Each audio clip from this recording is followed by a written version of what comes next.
ಕೋಪವನ್ನು ತಡೆದು ಶಾಪ ಇತ್ತ ತಕ್ಷಕನನ್ನು ಕರೆದ. ಅವನ ಹಿಂದಿನ ನೋವು ತಂದೆ ಅಂತಲ್ಲ, ಒಬ್ಬ ರಾಜ ಮಾಡುವ,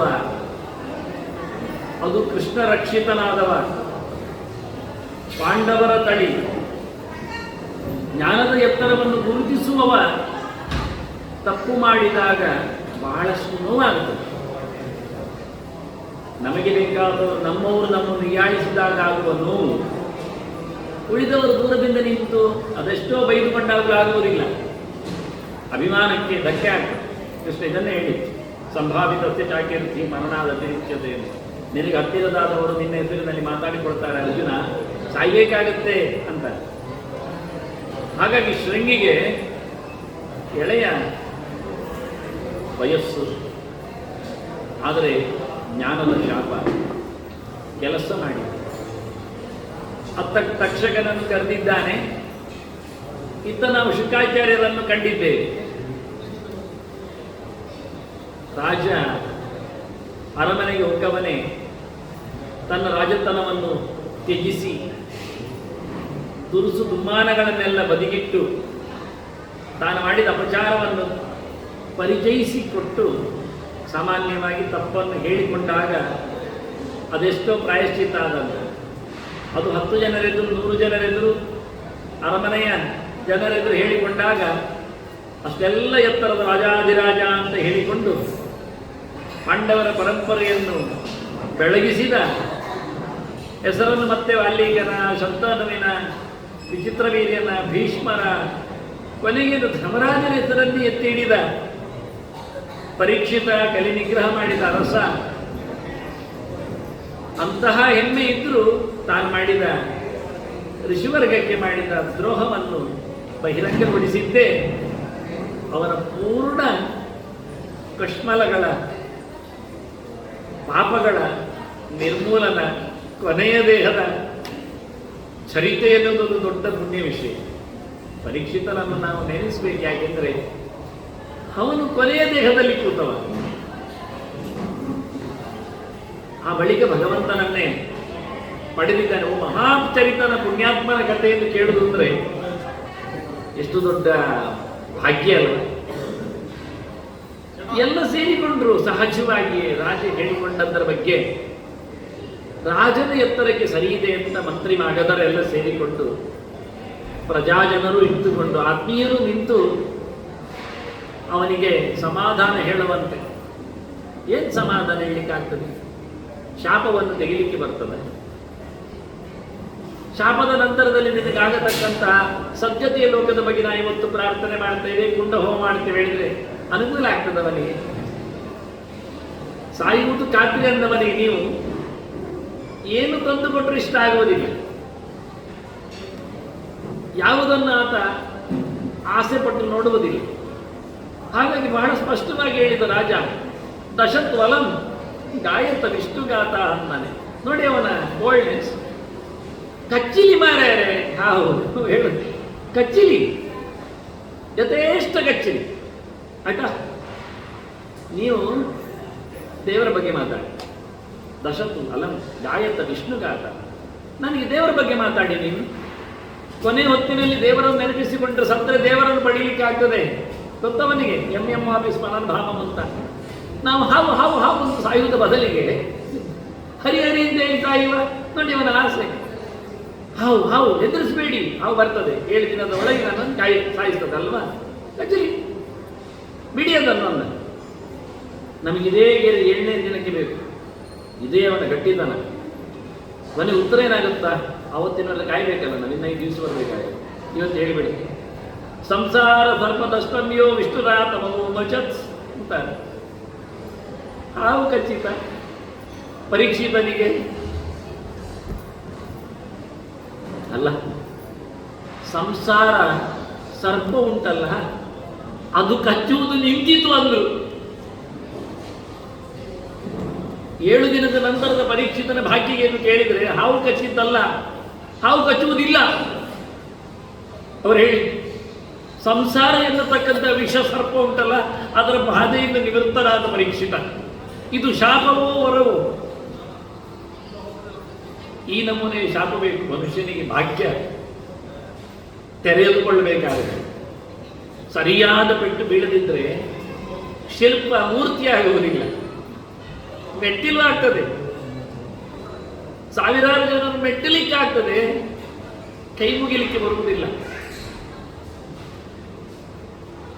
ಬ್ರಹ್ಮಾಂಡ ಬಾಣಾಲೆ ಚೆನ್ನಾಗಿ ಬರಿಬೇಕು, ಆಗ ರುಚಿಯಾಗತ್ತೆ ತಿನ್ನಲಿಕ್ಕೆ ಬೀಜ. ಹಾಗೆ ಬಹಳ ಸ್ಪಷ್ಟವಾಗಿ ಈ ಎರಡನೆಯ ಗೆರೆ ಕೊನೆಯ ದಿನದ ಆತನ ಭಾಗ್ಯದ ಬೆಳಕು. ಹಾಗಾಗಿ ಎಂಥ ಗಟ್ಟಿತನ ನೋಡಿ, ಕೇಳಿಕೊಳ್ಳದ ಪರೀಕ್ಷಿತನಿಗೆ ಸಹಜವಾದ ಗುಣವಂತಿ ಇರಲಾಗಿ ಅವರು ಹೇಳಿದ ಕಚ್ಚಿಲಿ ಹಾವು ಕಚ್ಚಿಲಿ ಹಾವು ಕಚ್ಚಿ, ಅದರ ಗಮನ ಬಿಡಿ, ವಿಷ್ಣುವಿನ ಬಗ್ಗೆ ಮಾತಾಡಿ, ಭಗವಂತನ ಎಚ್ಚರವನ್ನು ಕರುಣಿಸಿ ಅಂತಾನೆ. ಏನು ಅದ್ಭುತ! ನಮಗೆ ಪ್ರತಿನಿತ್ಯವೇ ದುಃಖದ ದುಮ್ಮಾನಗಳ ಪ್ರತ್ಯಕ್ಷ ಆಗ್ತದೆ. ನಮ್ಮ ಮೈ ಮೇಲೆ ಹೊಡೆತ ಬೀಳದಿದ್ದು ಸಾವು ಸಹಜವಾಗಿ ಕಾಣುತ್ತದೆ, ರೋಗ ತನ್ನಷ್ಟಕ್ಕೆ ಮೆರೀತದೆ. ರೋಗಿಗಳು ಎಷ್ಟು ಅಂತ ಲೆಕ್ಕ ಹಾಕಬೇಡಿ, ಆಸ್ಪತ್ರೆ ಎಷ್ಟು ಅಂತ ಲೆಕ್ಕ ನೋಡಿ ಸಾಕಾಗ್ತದೆ. ಒಂದು ಆಸ್ಪತ್ರೆ ನಮ್ಮ ಊರಿನಲ್ಲಿ ಉದ್ಘಾಟನೆ ಆಯಿತು ಅಂದ್ರೆ ಊರಿನವರು ಸತ್ರು ಅಂತ ಅರ್ಥ, ಮತ್ತೇನಲ್ಲ. ಆಸ್ಪತ್ರೆ ಇರುವ ಊರು ಒಳ್ಳೆಯದಲ್ಲ, ದೇವಳ ಇರುವ ಊರು ನಿಜವಾಗಿ ಆರೋಗ್ಯಕ್ಕೆ ಒಳ್ಳೆಯದು. ನಮಗೆ ಹೋಗಲಿ ಹೋಗದೇ ಇರಲಿ, ಅಲ್ಲಿನ ಗಟ್ಟೆ ಕೇಳುವಾಗ ಬೆಡಿ ಕೇಳುವಾಗ ಗೋವಿಂದ ಹೇಳತಕ್ಕಂತಹ ಎಚ್ಚರ ಆದರೂ ಆಗ್ತದೆ. ಇಲ್ಲಾದ್ರೂ ಬೈಲಿಕ್ಕಾದ್ರೂ ಇನ್ನೂ ಮುಗಿಲಿಲ್ಲ ಮಾರೆ ಪೂಜೆ, ಗಂಟು ಬಡಿತಾನೆ ಅಂತ ಹೇಳಿಕೊಳ್ಳಿಕ್ಕಾದ್ರೂ ಪೂಜೆ ನೆನಪಾಗತ್ತೆ. ಏನು ಸ್ಮಶಾನ ಅಲ್ಲಲ್ಲ ತಾನೇ. ಹೀಗಾಗಿ ಪರೀಕ್ಷಿತ ಕೇಳುವ ಮುಂಚೆ ತಯಾರಾದ ಅದು ಬೇಕಾದ್ದು. ನಾವು ಈಗ ಪರೀಕ್ಷಿತನೇನು ದೊಡ್ಡ ಜನ, ಅವನಾಗೆಲ್ಲ ನಾವು ಹೇಳಬೇಡಿ. ಪರೀಕ್ಷಿತನು ಸೊನ್ನೆಯಲ್ಲೇ ಇದ್ದ, ಈಗ ಆವಾಗಲೇ ಹೆಚ್ಚಾಗಿ ಹೇಳ್ತಾ ಇದ್ದಾನೆ, ನನಗೆ ಹಾವು ಕಚ್ಚಲಿ ದೇವರು ಬರಲಿ ಅಂತ. ಹಾಗಾಗಿ ಸಮಸ್ಯೆ ನಮ್ಮನ್ನು ಕಾಡಿದೆ, ಕಾಲಿಗೆ ಸುತ್ತಿಕೊಂಡಿದೆ, ಕುತ್ತಿಗೆಗೆ ಹೇಳಲಿಕ್ಕೆ ತಯಾರಾಗಿದೆ. ಆದರೂ ನಾವು ದೇವರು ಹೇಳಲಿಕ್ಕೆ ನಾಚಿಕೆ ಪಡುತ್ತೇವೆ. ಅವನ ಪಾಠ ಅದು. ಅರಮನೆಯಲ್ಲಿ ನೆಲೆಗೊಂಡ ರಾಜನಿರತಕ್ಕ ಆಪ್ತರ ಭಾಗ್ಯದ ವೈಭವದ ಮದ್ದಿನ ವ್ಯವಸ್ಥೆಯ ಮಂತ್ರಸಿದ್ಧರು ಬಂದರು, ಔಷಧಿ ವರ್ಗ ಬಂದಿದೆ, ಇದೇನು ಬೇಡ, ದಶತ್ವಲಂಗಾಯತ ವಿಷ್ಣುಗಾತ ಅಂತ ದೇವರ ಸ್ಮರಣೆ ಮಾಡಿ ಬಿಟ್ಟುಕೊಡಿ ಅಂತ. ಹಾಗೆಯೇ ಹೊರಟು ಬಂದಿದ್ದಾನೆ.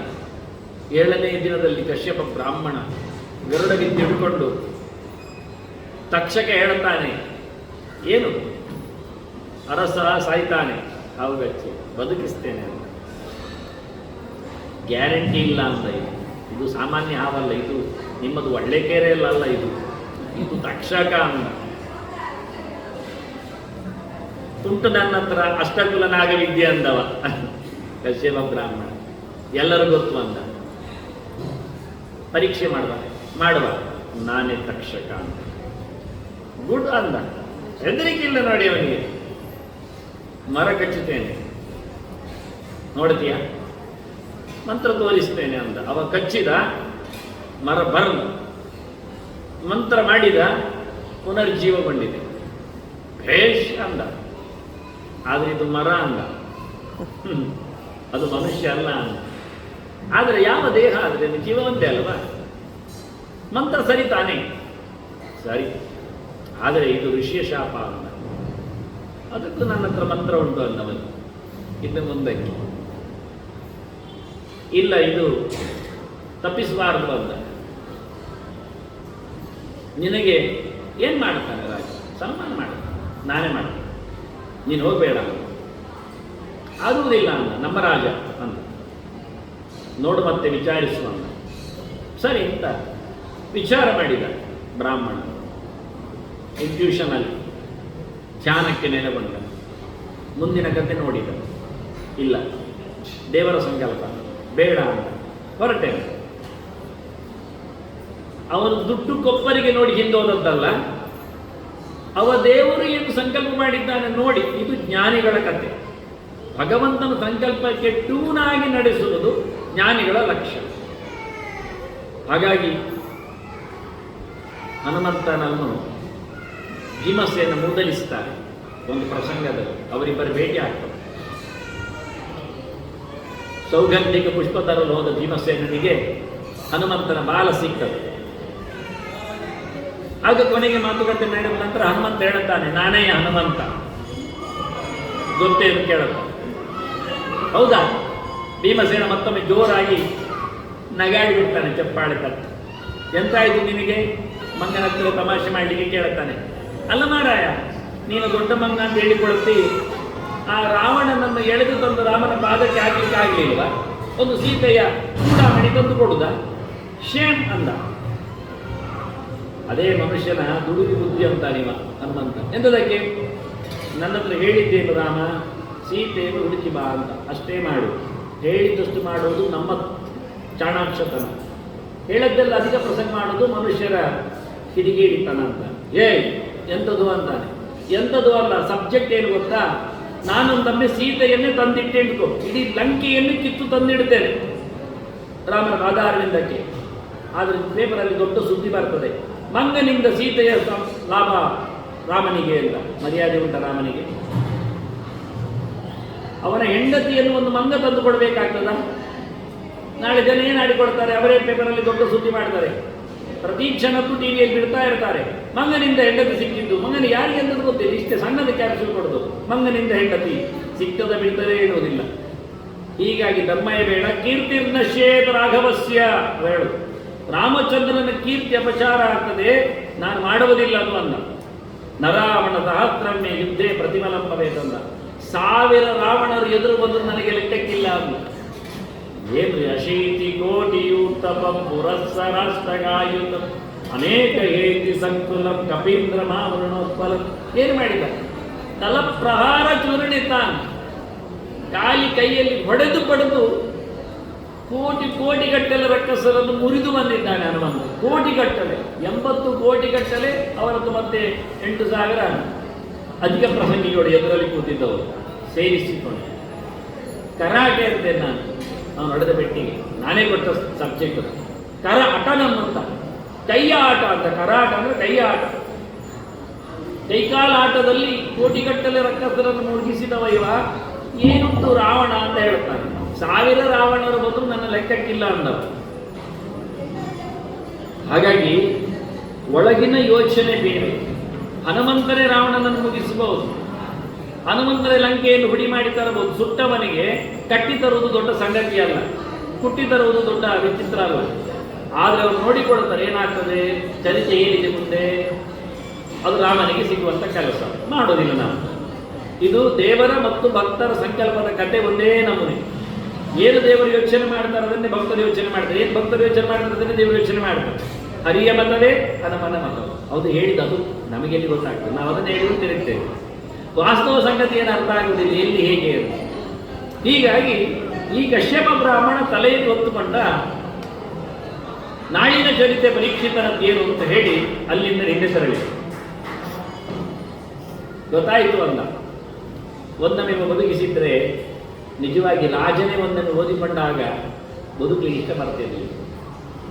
ನನಗೆ ಬೇಡ ಅಂತಿದ್ದೆ. ಯಾರಿಗೆ ಬೇಕು ಅರಸೊತ್ತಿಗೆ, ಯಾರಿಗೆ ಪುನರ್ಜೀವನ ಅಂತ ರಾಜನಿಗೆ ತತ್ಸಾರ ಬರ್ತಿತ್ತು. ಹಾಗಾಗಿ ಕಶ್ಯಪ ಬ್ರಾಹ್ಮಣನ ಅವಕಾಶವೇ ಇರಲಿಲ್ಲ. ಆದರೂ ಆ ರಾಜನ ಆಸ್ಥಾನಗಳಲ್ಲಿ ಅಂತ ಬ್ರಾಹ್ಮಣರು, ಚೇತನ ಹಿರಿಯರು ಇಬ್ಬರು ಇರುವುದು ದೊಡ್ಡ ಸಂಗತಿ. ಎಳೆಮರೆಯಲ್ಲಿ ಅಲ್ಲಿ ಇದನ್ನು ನಿಮಗೆ ಗೊತ್ತಾಯ್ತು. ಮತ್ತೆ ಬ್ರಾಹ್ಮಣ ಹೋಗಿ ಆಯ್ತಲ್ಲ, ನೀವೇನು ಕಶ್ಯಪ ಗೋತ್ರದವರ ಬಂದು ಹೇಳಿದ್ದಾನು. ವಿಷಯ ಇಷ್ಟೇ. ನಡೆದ ಘಟನೆ ಮುಂದೆ ಏನಾಯಿತು ಅಂದರೆ, ಆ ಮರದಲ್ಲಿ ಒಬ್ಬ ಅರಮನೆಯ ಕಟ್ಟಿಗೆ ಕಡಿಯೋ ಇದ್ದ. ಕಡಿತಾ ಇದ್ದವ. ಇವರ ಗಲಾಟೆಯಲ್ಲಿ ಅವನು ಸುಟ್ಟೋಗಿದ್ದಾನೆ. ಅವನು ಜೀವವನ್ನು ಪಡೆದಿದ್ದಾನೆ. ಈಗ ಅವು ಪ್ರತ್ಯಕ್ಷದರ್ಶಿ ಅರಮನೆಗೆ ಬಂದು ಹೇಳ್ತಾರೆ, ರಾಜರೇ ಹೀಗಾಗಿದೆ. ಮುಂದಕ್ಕೆ ಪರೀಕ್ಷಿತ ನಂತರದಲ್ಲಿ ಬಂದು ಹೇಳಿ, ನನಗೆ ಗೊತ್ತಾಯಿತು, ನಾನು ನೋಡಿದ್ದೇನೆ, ನಾನಿದ್ದೆ ಅಂತಾನೆ. ಏನು ಸೋಚಿಕರಿ. ಇದೇ ಪರೀಕ್ಷಿತನ ಕೊನೆಯನ್ನು ತಿಳಿದು ಜನಮೇಜಯ ಮಹಾಭಾರತ ಕೇಳಿದವ, ಸರ್ಪಸತ್ರ ಮಾಡಿದವ, ಹಾವುಗಳು ಸಾಯಲಿ, ಯಾವುದೋ ಒಂದು ಹಾವು ಕಚ್ಚಿದ್ದು, ಅದು ಅವನಪ್ಪ ಮಾಡಿದ ಅನ್ಯಾಯ, ದೋಷಕ್ಕೆ, ಶಾಪಕ್ಕೆ. ಈ ಮಗ ನೋಡಿ ಎಲ್ಲ ಹಾವುಗಳನ್ನು ಮುಗಿಸ್ತೇನೆ ಅಂತ ಸ್ವಾಹ ಮಾಡ್ತಾ ಇದ್ದಾನೆ. ಮಾರುದ್ದ ಗಾತ್ರದ ಎಲ್ಲ ಹಾವುಗಳು ಬಿದ್ದಿವೆ, ಮೈಲುದ್ದದ್ದು ಬಿದ್ದಿವೆ, ಬೀಳುತ್ತಾನೇ ತೆಗಿತಾನೇ ಇದ್ದಾನೆ ಹಾವುಗಳು. ಆದರೆ ಕೊನೆಗೆ ತಕ್ಷಕ ಬರಲಿಲ್ಲ. ಬರುವಾಗ ಆಸ್ತಿ